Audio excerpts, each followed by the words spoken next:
Hello dear students, आप सभी का अपने यूट्यूब प्लेटफॉर्म पर हार्दिक स्वागत एवं अभिनंदन है। मैं मयंक शर्मा। जैसा कि हम क्लास 11th की फिजिक्स के बारे में बात कर रहे थे और अपना चैप्टर 3 चल रहा था, जिसमें हमने एक टॉपिक स्टार्ट किया हुआ था वेक्टर। उसमें हमने वेक्टर के बारे में पढ़ा था थोड़ा बहुत, और उसमें हमने लास्ट वीडियो लेक्चर्स में उसके एडिशन सब्सिस्टन पर बात की थी। कुछ हमने उसमें वेक्टर्स के टाइप्स देखे थे कि कौन कौन से वेक्टर होते हैं। आज हम बात करेंगे सदिशों के संयोजन की, कि हम वेक्टर्सों में कुछ लॉ होते हैं वेक्टर्सों के, वो कौन कौन से होते हैं। जैसे एक ट्रायंगल का होता है, एक पॉलीगन का होता है, एक पैरेललोग्राम का होता है, समांतर चतुर्भुज, बहुभुज और त्रिभुज। ये 3 नियम होते हैं संयोजन के।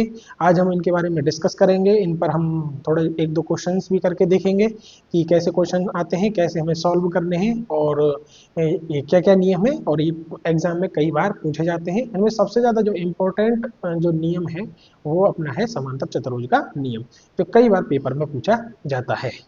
ठीक है, तो आइए स्टार्ट करते हैं।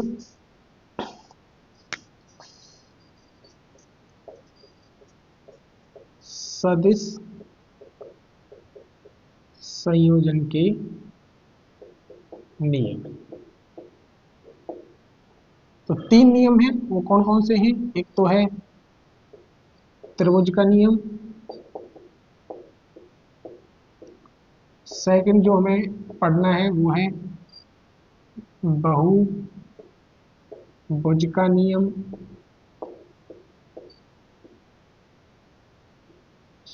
और थर्ड जो हमें पढ़ना है वो है समांतर चतुर्भुज का नियम।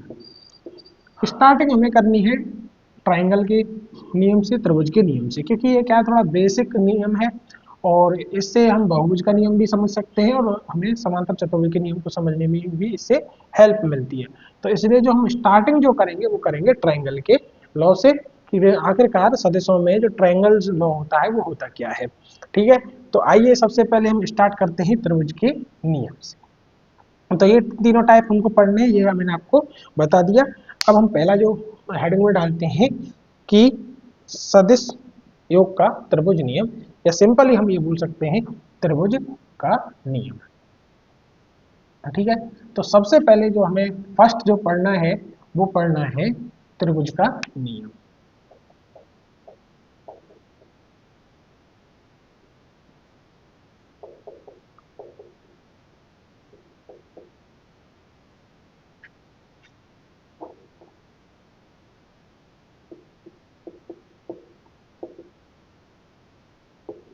Laws of triangle. तो हमें इसको पढ़ने से पहले, इसकी डेफिनेशन पढ़ने से पहले, मैं आपको ये समझाऊंगा कि ये कैसे कैसे काम करता है। देखिए, इसमें हम क्या करते हैं कि हमें पता है ये क्या है, त्रिभुज का नियम है। और त्रिभुज में हमें पता है कि सभी जानते हैं कि त्रिभुज कैसा होता है, जिसमें 3 रेखाएं होती हैं। ये आप क्लास 10th में पढ़ के आए होंगे, जिसमें ए बी सी। अब ये नियम हमें किसके लिए पढ़ना है? वेक्टर्स के लिए पढ़ना है। और वेक्टर्स के पढ़ने के लिए हमें इसमें क्या बनाने पड़ेंगे? वेक्टर बनाने पड़ेंगे। तो वेक्टर कैसे बनाएंगे? देखिए, जैसे एक वेक्टर ये है। अब आपको पता है ये पूंछ है, टैल है, ये हेड है, ये सिरा है, और ये क्या है? पूंछ। अब एक वेक्टर में ऐसे बना देता हूं। ठीक है, ये मान लेता हूं मैं ए वेक्टर, ये मान लेता हूं मैं बी वेक्टर। इसकी डायरेक्शन इधर, इसकी डायरेक्शन इधर है। अब इनको बंद करने के लिए त्रिभुज की मुझे एक और रेखा खींचनी पड़ेगी। उसको मैं ऐसे खींचता हूं। तो ये नियम क्या कहता है हमारा, कि यदि त्रिभुज की 2 क्रमागत भुजाओं को 2 सदिशों द्वारा व्यक्त किया जाए, त्रिभुज की 2 क्रमागत भुजाओं को 2 सदिशों द्वारा व्यक्त किया जाए, तो बंद करने वाली या फिर परिणामी रेखा क्या आर, या फिर बंद करने वाली जो तीसरी रेखा होती है, वो इन दोनों के या इन दोनों सदिशों के परिणामी को व्यक्त करती है। ठीक है, तो परिणामी को व्यक्त करती है, इसका मतलब आर वेक्टर क्या होगा? A vector plus V vector. तो आप क्या लिख सकते हैं कि इस नियम अनुसार यदि त्रिभुज की 2 भुजाओं को सदिश ए वेक्टर या वी वेक्टर के द्वारा एक ही क्रम में व्यक्त करते हैं, तो त्रिभुज को बंद करने वाली तीसरी जो रेखा होती है वो इसके परिणामी को व्यक्त करती है, परिणामी सदिश को व्यक्त करती है। क्योंकि देखिए, एक ये है दूसरी भुजा ये है और ये बंद कर रही है, तो होनी कैसे चाहिए, विपरीत क्रम में होनी चाहिए, वो मैं ब्रैकेट में लिखा दूंगा, विपरीत क्रम में बंद करने वाली भुजा आर वेक्टर इनके परिणामी को दर्शाती है, और इनका परिणामी क्या होगा, ए वेक्टर और बी। लेकिन ये दोनों क्या होनी चाहिए, एक ही डायरेक्शन होनी चाहिए, डायरेक्शन मतलब ये इधर दर्शा रही है, तो इसका सिरा और इसकी पूंछ दूसरे वेक्टर की ये एक जगह पॉइंट आउट होनी चाहिए। ठीक है, तब तीसरी भुजा जो हम खींचेंगे इस त्रिभुज को बंद करेगी, वो क्या दर्शाएगी, इसके परिणामी को दर्शाएगी, और इसका परिणामी क्या होता है, R vector is equal to A vector plus B. ठीक है, अब कहने का मतलब ए वेक्टर कुछ भी हो सकता है, जैसे x1 आई कैप प्लस y1 जे कैप, या नॉर्मली अगर x1 y1 को हम नहीं देखते हैं, ऐसे देख लेते हैं 2 आई कैप प्लस 3 जे कैप, और v वेक्टर भी हम मान लें कि 4 आई कैप प्लस 5 जे कैप, तो इनका परिणामी क्या होगा, इन दोनों को जोड़ेंगे तो देखिए आर वेक्टर, तो मैंने बताया था जोड़ते कैसे, आई में आई का, आई कैप में आई का, तो 6 आई कैप प्लस 5 और 3 8 जे कैप, जोड़ दिया ना, तो परिणामी क्या होगा, ये होगा। अब आइए इसको लिख लेते हैं हम, इस नियमानुसार यदि, ठीक है, इस नियमानुसार यदि त्रिभुज की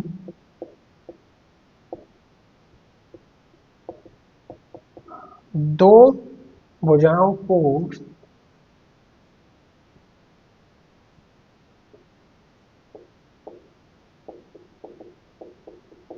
सदिश ए वेक्टर व वी वेक्टर द्वारा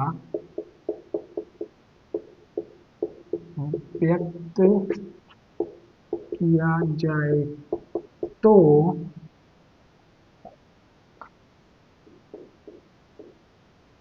त्रिभुज को बंद करने वाली तीसरी भुजा किस क्रम में होनी चाहिए, विपरीत क्रम में, या लिख सकते हैं विपरीत क्रम में तीसरी भुजा परिणामी सदिश को व्यक्त करती है। ठीक है, डायग्राम ये, डायग्राम एक और बना लेते हैं, एक और बना ले, का दिक्कत है, ए वेक्टर बी वेक्टर, अरे तो ए वेक्टर बी वेक्टर और आर वेक्टर, और ये क्या बताइए, इसके परिणाम को बताइए। ठीक है, ए वेक्टर बी वेक्टर और इसका परिणामी ये होता है। तो आई थिंक आपको समझ में आ गया होगा। अगर ये भी समझ में नहीं आया तो देखो एक एग्जांपल देकर हमें बता देता हूँ कि यदि, चलो इसको लिख इसको हटा के तब हम एक क्वेश्चन आपको करके बता देंगे। ठीक है, तो आई थिंक ये आपको समझ में आया होगा, क्या है, केवल सिंपल ये है कि एक त्रिभुज है जिसकी दो क्रमागत भुजाएं ए वेक्टर व बी वेक्टर दर्शाती हैं, तो त्रिभुज को बंद करने वाली बंद करने वाली भुजा परिणामी आर सदिश को, या ब्रैकेट में आर वेक्टर भी लिख सकते हैं, परिणामी सदिश को व्यक्त करती है, और इसके रिजल्ट क्या होंगे, ये होंगे। ये क्वेश्चन था। ठीक है, इस पे हम एक आपको न्यूमेरिकल करके बता देते हैं, छोटा सा यहीं पे। ठीक है, देखिए कैसे होगा, ये इसका रिजल्ट लिख देते हैं, R vector equal to A vector plus, question देखते हैं, यदि दो सदिश ए वेक्टर 2i प्लस 3j एवं B vector 9i plus 6j त्रिभुज की दो क्रमागत भुजाओं को प्रदर्शित करते हैं तो परिणामी सदिश ज्ञात करें। पेपर में क्वेश्चन इस प्रकार पूछा जा सकता है। करना कुछ नहीं है, हमें पता है R vector is equal to A vector plus B vector, और R vector is equal to A vector हमें पता है 2i cap plus 3j cap plus B vector हमें पता है 9i vector plus 6j vector. तो R vector is equal to क्या हो जाएगा 11i vector plus 9j vector. अब देखिए ये हो गया। अब हो सकता है वो पेपर में क्या करे कि यहाँ दे दे यदि एक सदिश और इसको देकर एवं परिणामी सदिश, और वही दे सकता है 6i प्लस 9j। त्रिभुज परिणामी सदिश त्रिभुज की भुजाओं को प्रदर्शित करते हैं। तो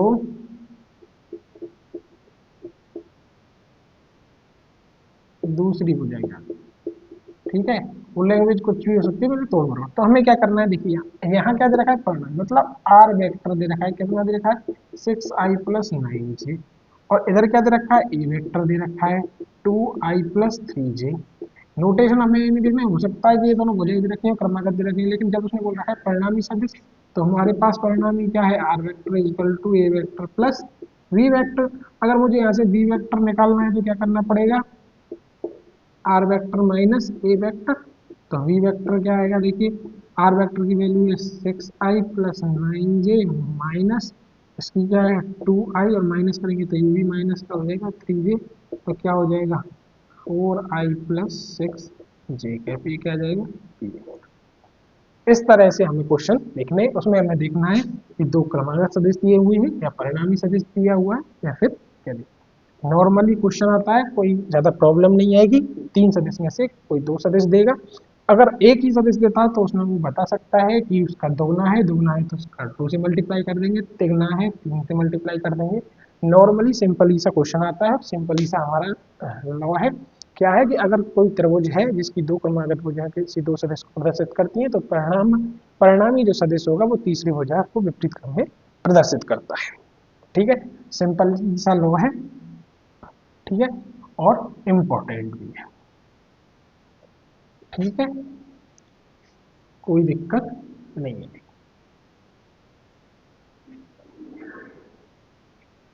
अभी इसमें थोड़ी सी बात और हम करेंगे आगे। वो क्या बात है कि देखो हमें पढ़ना है तो इसका कंप्लीट ही पढ़ना है। देखिए क्या कि अभी हमने बात की थी, आप नोट डाल के भी लिख सकते हैं कि अभी हमने त्रिभुज बनाया ऐसे ऐसे और एक ऐसे कि परिणामी विपरीत क्रम में हो। अगर किसी के मन में डाउट हो कि सर बच्चों सर कि अगर ये विपरीत क्रम में ना होकर सेम इसी क्रम में हो तब क्या होगा। तो देखो बच्चों क्या होगा कि अगर वो विपरीत क्रम में है तब तो परिणामी क्या हो जाएगा a प्लस वी। जैसे ये a वेक्टर है ये b वेक्टर है और ये मान लेते हैं हम, चलो c वेक्टर मान लो, c वेक्टर मानेंगे तो यहाँ r हट के क्या हो जाएगा c वेक्टर हो जाएगा। इट इज सिंपल, कोई प्रॉब्लम अभी पढ़ा है हमने। अब यहाँ पर भी वही case a vector b vector और c वेक्टर।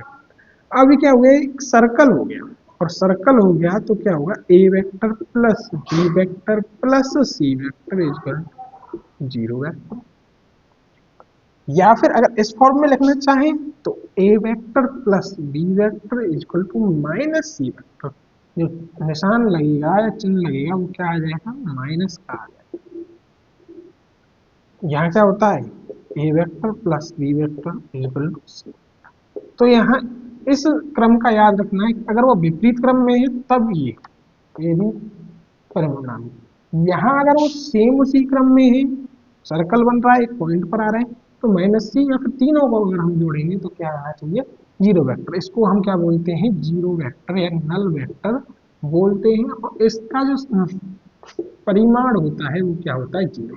तो कई बुक्स में आपको ऐसे भी देखने को मिल सकता है, उसका रीजन केवल यही है कि नल वेक्टर जो होता है जीरो वेक्टर जो होता है उसकी जो वैल्यू होती है जो परिमाण होता है वो होता है जीरो। इसलिए उसको हम इक्वल टू 0 भी लिख सकते हैं। वैसे लिखने का तरीका ये सही है क्योंकि इधर भी वेक्टर है तो इधर भी क्या होना चाहिए, वेक्टर होना चाहिए, लेकिन हम सिंप्लीफाई करके इसको 0 भी लिख सकते हैं। ये वैसे ओ वेक्टर होता है, इसको 0 वेक्टर हम बोलते हैं। तो ये आपको समझ में आया या नहीं आया कि अगर वो विपरीत क्रम में बंद कर रही है तो इसका मतलब C vector equal to A vector plus B vector होगा। अगर वो सेम उसी क्रम में बंद कर रही है त्रिभुज की तीसरी भुजा, तो इसका मतलब तीनों वेक्टर का जो सम होगा वो क्या होगा, 0 होगा, या फिर वो 0 वेक्टर के बराबर होगा। अगर उसको हम सी वेक्टर को दूसरी साइड में ले जाएंगे तो आगे चिन्ह किसका आ जाएगा, माइनस आ जाएगा, क्योंकि माइनस का चिन्ह आते ही यह है कि उसका जो दिशा है वो क्या हो जाती है, विपरीत हो जाती है। ठीक है, इसको अगर इस तरह से लिखना चाहूँ मैं तो क्या लिख सकता हूँ, A vector plus B vector minus C vector equal to 0। ठीक है, ऐसे लिख सकते हैं। तो दोनों के मैंने आपको तरीके बता दिए, जो आपको अच्छा लगे उसका स्क्रीनशॉट ले सकते हैं। ये इसमें एक छोटी सी बात थी, हमें इसलिए सदिश की क्या देखनी है, हमेशा डायरेक्शन देखनी है। और एक बात आपको बताई थी कि अगर ये कोई सदिश है, इसको मैं उठा के कहीं भी रख सकता हूँ, बशर्ते शर्त क्या होनी चाहिए कि एक तो उसका परिमाण चेंज नहीं होना चाहिए, मैग्नीट्यूड के साथ साथ उसकी डायरेक्शन भी चेंज नहीं होनी चाहिए। अगर वो चेंज हो जाती है तो वो रॉन्ग है। इसको हम उठा के कहीं भी रख सकते हैं, लेकिन ये शर्त हमारी पूरी होनी चाहिए, उसका परिमाण और उसकी दिशा दोनों क्या होनी चाहिए, चेंज नहीं होनी चाहिए।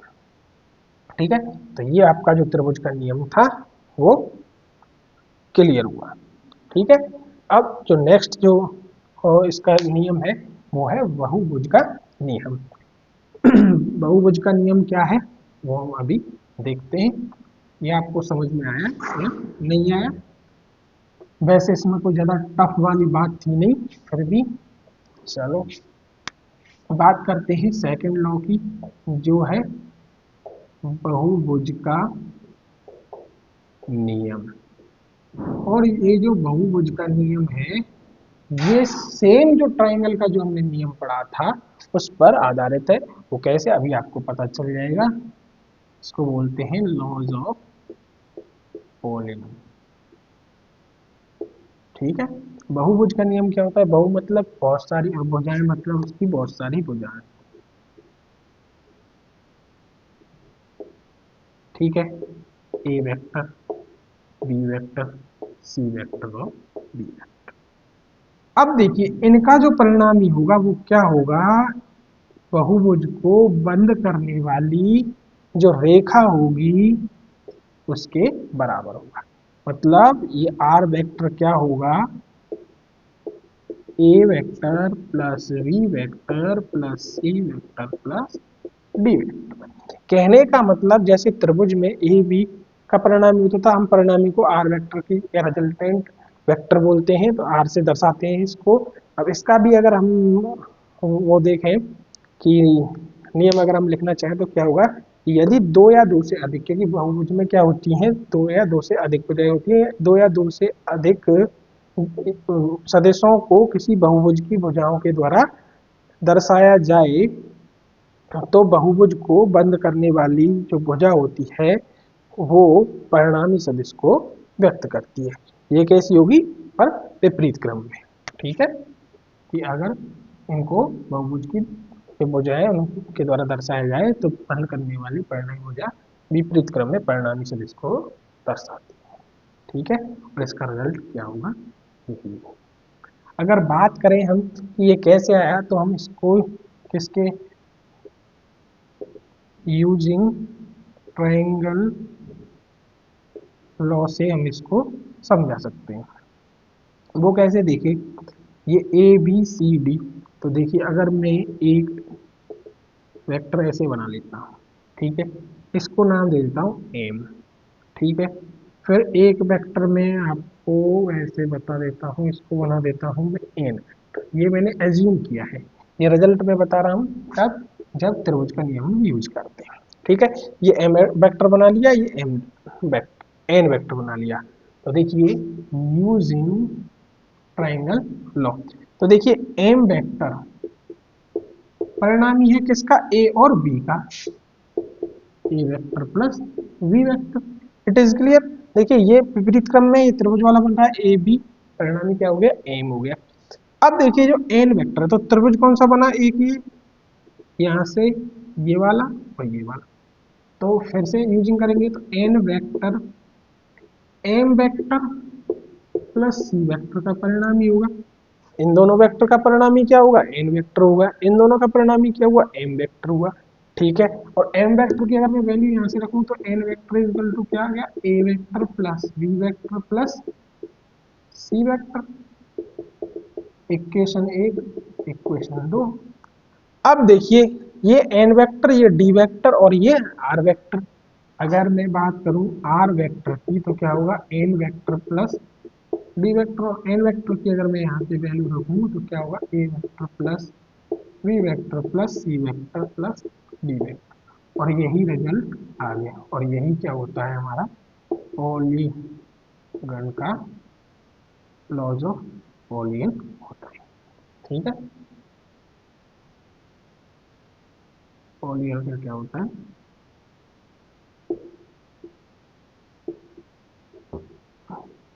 लॉ पॉलीगन बहुभुज का नियम होता है। ठीक है, इट इज क्लियर, ये समझ में आ गया आपको कि ये ट्राइंगल रूल से कैसे आए इसकी वैल्यू। तो मैं इसको आपको समझाने के लिए बताया था, तो इसको मैं हटा देता हूँ।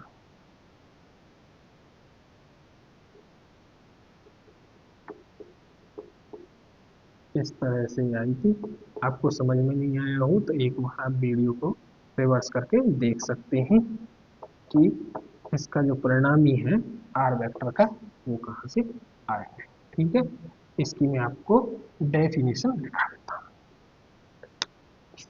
इस नियमानुसार, या फिर यदि से भी स्टार्ट कर सकते हैं, इस नियमानुसार यदि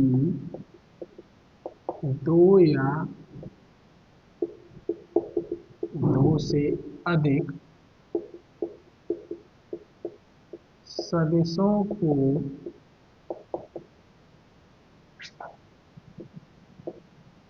बहुभुज की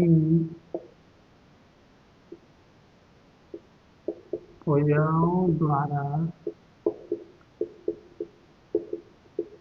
एक ही क्रम में प्रदर्शित किया जाए तो बहुभुज को बंद करने वाली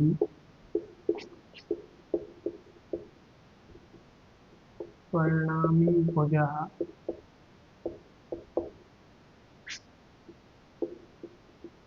विपरीत क्रम में भुजा करने वाली भुजा विपरीत क्रम में परिणामी सदिश को व्यक्त करती है। ठीक है, ये इसकी क्या हो जाएगी, डेफिनेशन हो जाएगी। ये इसका क्या हो जाएगा, ये इसका क्या हो जाएगा, रिजल्टेंट हो जाएगा R vector is equal to A vector plus B vector plus C vector plus D vector. और मैंने आपको ये प्रूफ करके बता दिया है ट्राइंगल्स रूल से। और सिंपली आपके लिए क्वेश्चन आएगा तो यही आएगा कि निम्न सदिश ए वेक्टर दिया होगा, बी वेक्टर की जगह बी वेक्टर दिया होगा, सी डी 4 या 5 या 3 वेक्टर दिए होंगे। ये बहुभुज की एक क्रमागत भुजाओं को प्रदर्शित करते हैं, तो इनका परिणामी क्या होगा, आप तीनों को जोड़कर उसके परिणामी निकाल सकते हैं। या फिर आपको परिणामी दिया होगा, दो भुजाएं दी होंगी तो तीसरी भुजा वो पूछ सकते हैं, या फिर 4 भुजा दी होंगी 5 भी पूछ सकते हैं। ये बहुभुज का नियम है, इसका मतलब कितनी भी भुजाएं हो सकती हैं, 1 2 3 4 5 6, मैंने आपको लिखा है 2 या 2 से अधिक होती है। ठीक है, दो होंगी तो वो ट्राइंगल्स लॉ में आ जाएगा। ये भी एक तरीके से ट्राइंगल लॉ है, लेकिन बार बार ट्राइंगल्स लॉ नहीं लगाए, इसीलिए ये सिंपली एक रूल बना दिया है जिसे हम बहुभुज का नियम भी कहते हैं। तो जो हमारा जो इम्पोर्टेंट था, एक तो वो त्रिभुज का था और एक हमारा जो समांतर चतुर्भुज है उसका नियम रहेगा। तो ये आपको समझ में आया है कि नहीं आया। अब हम बात करेंगे समांतर चतुर्भुज के नियम। और समांतर चतुर्भुज के नियम को पढ़ने से पहले हम उससे पहले एक सदिश देखेंगे जिसका नाम होता है विस्थापन सदिश। की आखिरकार डिस्प्लेसमेंट वेक्टर या विस्थापन सदिश होता क्या है। तो आइए हम शुरू करते हैं विस्थापन सदिश के बारे में, जिसको हम नॉर्मली एस वेक्टर से भी प्रदर्शित कर देते हैं, आर वेक्टर से भी प्रदर्शित कर देते हैं। तो देखिए विस्थापन सदिश होता क्या है।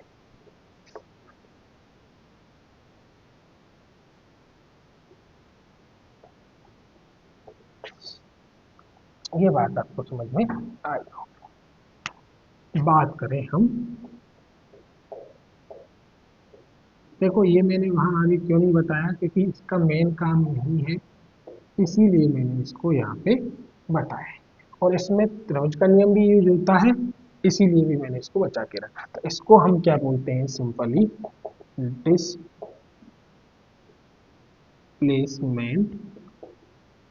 वेक्टर।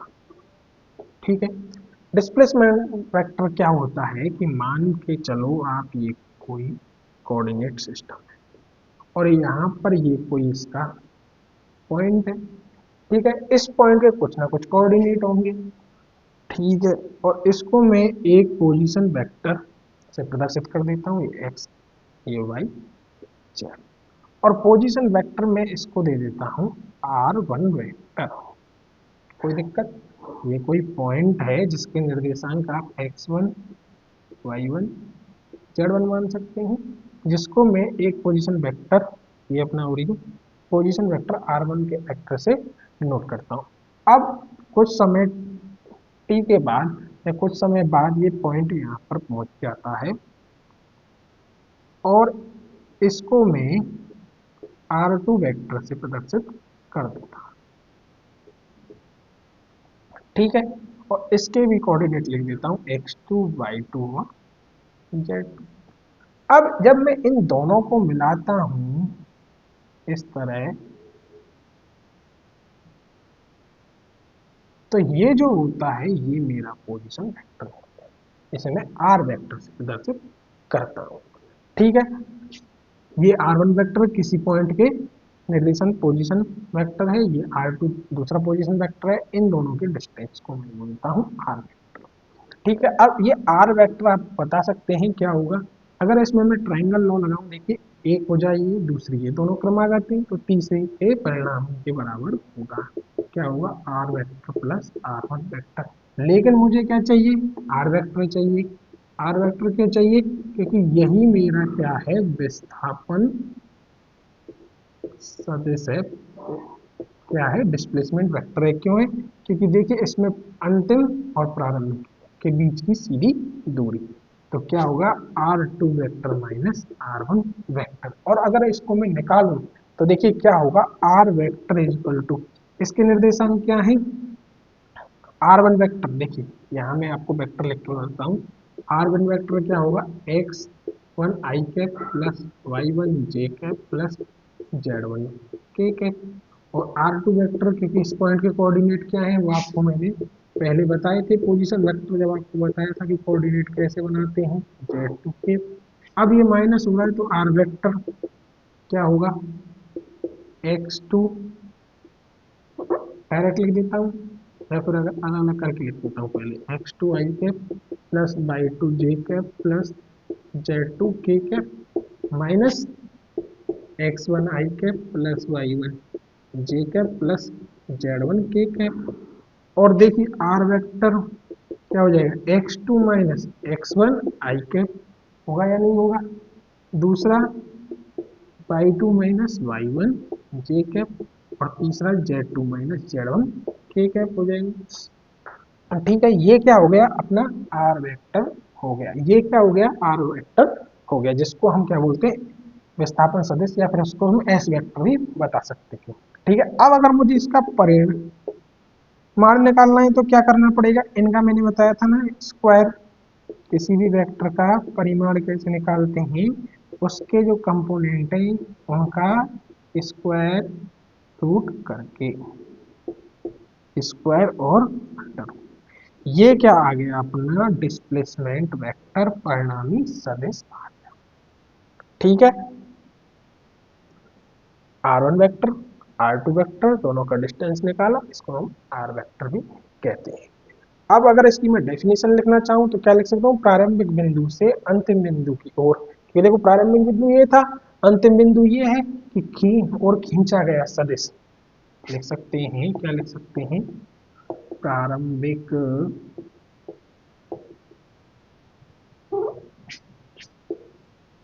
बिंदु से अंतिम बिंदु की ओर खींचा गया सदिश विस्थापन सदिश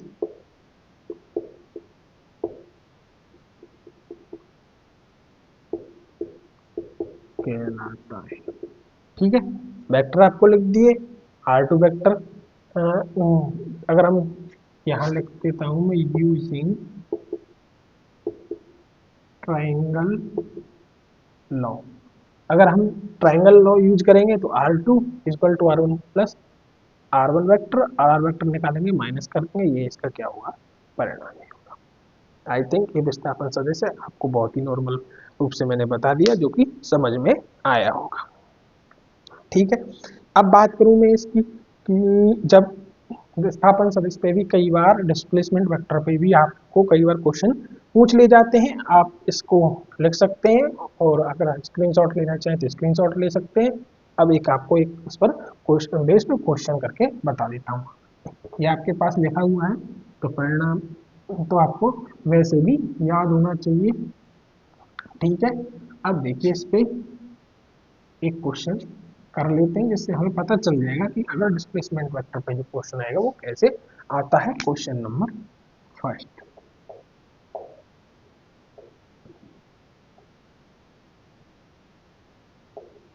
किसी कण की स्थिति,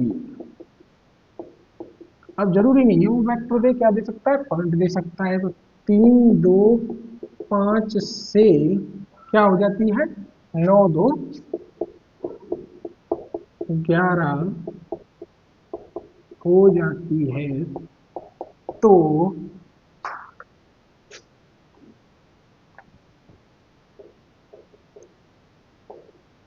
विस्थापन सदिश ज्ञात करो। अब आप ज्ञात कर सकते हैं इसका विस्थापन सदिश। और विस्थापन सदिश ज्ञात करने के लिए देखिए क्या पढ़ा था हमने अभी, R vector equal to R2 vector minus R1 vector. यहाँ R1 वेक्टर क्या है, 3i plus 2j plus 5k, ये आपको मैंने लिखने पहले ही बता दिए थे। 9i प्लस 2j प्लस 11 के वेक्टर। R2 माइनस R1 करेंगे, आर वेक्टर क्या होगा देखिए, 9 minus 3i vector plus 2 minus 2j vector plus 11 minus 5k vector. तो R vector 6i vector 0j vector plus 6k vector. तो R vector is equal to 6i plus 6k। ये क्या आ गया, विस्थापन सदिश आ गया। लेकिन उसने क्या पूछा है, एक तो विस्थापन सदिश पूछा और एक विस्थापन सदिश का क्या बोल सकता है, परिमाण ज्ञात करो। सदिश भी पूछ सकता है और उसका परिमाण हमें पता है, सिंपली क्या होता है, √6 का स्क्वायर प्लस 6 का स्क्वायर। तो सबको निकालना आता है, 36 plus 36, R vector is equal to √72, और R vector is equal to 6√2। ये समझ में नहीं आया तो देखिए इसको क्या लिख सकते हैं, आर वेक्टर को, वैसे आपकी मैथ इतनी स्ट्रॉन्ग होनी चाहिए। 36 का √2 बाहर आ जाएगा 6, और √2 बचेगा। पर ये आपको छोटी छोटी मैथ्स आनी चाहिए, जिससे कि ऐसे क्वेश्चन आपके सामने आए तो आप उनको नॉर्मली सॉल्व कर सकते हैं। तो ये आज हमने दो चीज पढ़ी थी, कौन कौन सी, एक त्रिभुज का एक बहुभुज का नियम, और उसके बाद हमने देखा था विस्थापन सदिश। आई थिंक ये तीनों चीज आपकी समझ में आई होंगी।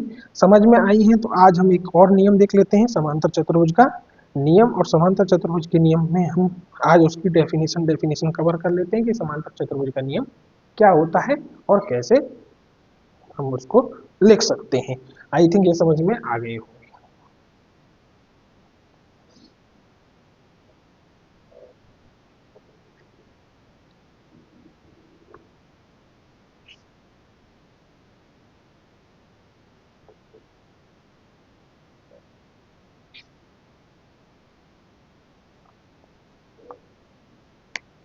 अब हम देख लेते हैं तीसरा समांतर चतुर्भुज का नियम, लॉज ऑफ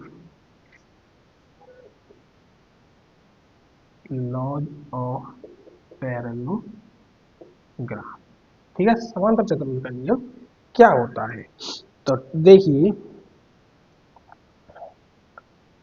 समांतर चतुर्भुज बना देता हूं मैं। ये अपना ए वेक्टर, ये अपना थोड़ा बी वेक्टर, और ये भी बी वेक्टर हो जाएगा, और ये भी क्या हो जाएगा, ए वेक्टर। ये क्या है अपना समांतर चतुर्भुज। अब देखिए, ये क्या है, ए वेक्टर। यदि समांतर चतुर्भुज की दो आसन्न भुजाओं को दो सदिशों द्वारा व्यक्त किया जाता है, तो इसका जो विकर्ण होता है वो इसके परिणामी सदिश को व्यक्त करता है। ठीक है, और इन दोनों ए वेक्टर और बी वेक्टर के बीच के कोण को हम क्या मानते हैं, थीटा मानते हैं। कि यदि इस नियम के अनुसार यदि सदिश ए वेक्टर और बी वेक्टर, जो ये दो वेक्टर हैं, ये समांतर चतुर्भुज की दो आसन्न भुजाओं को व्यक्त करते हैं, तो जो कटान बिंदु से निकलने वाला, या फिर अगर बोले विकर्ण है, कटान बिंदु से निकलने वाले विकर्ण के विकर्ण परिणामी सदिश आर वेक्टर को व्यक्त करता है। ठीक है, क्या हो जाएगा, ये R vector is equal to A vector plus B vector.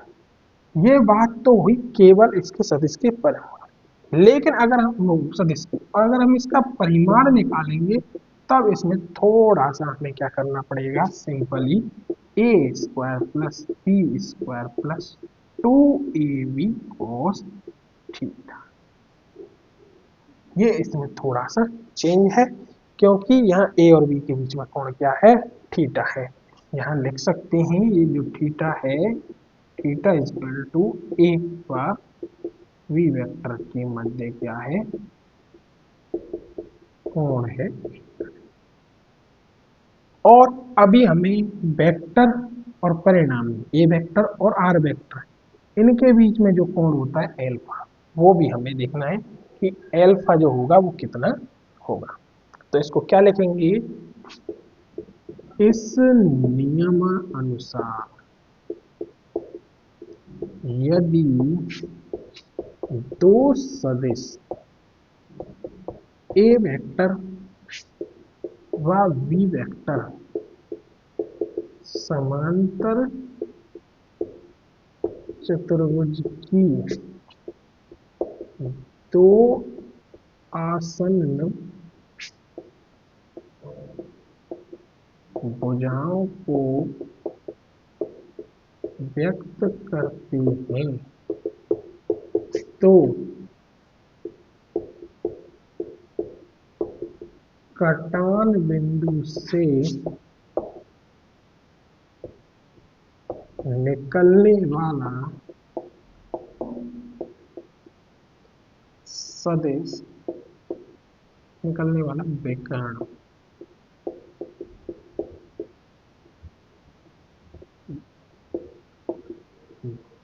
विकर्ण परिणामी सदिश को व्यक्त करता है। दो आसन्न भुजाओं को अगर ए वेक्टर बी वेक्टर व्यक्त करेंगे, तो कटान बिंदु से जो विकर्ण निकलेगा वो उसके परिणामी को व्यक्त करता है। थीटा इन दोनों के ए और बीच कोण, और एल्फा क्या होगा, ए वेक्टर व परिणामी सदिश आर वेक्टर का के मध्य कोण।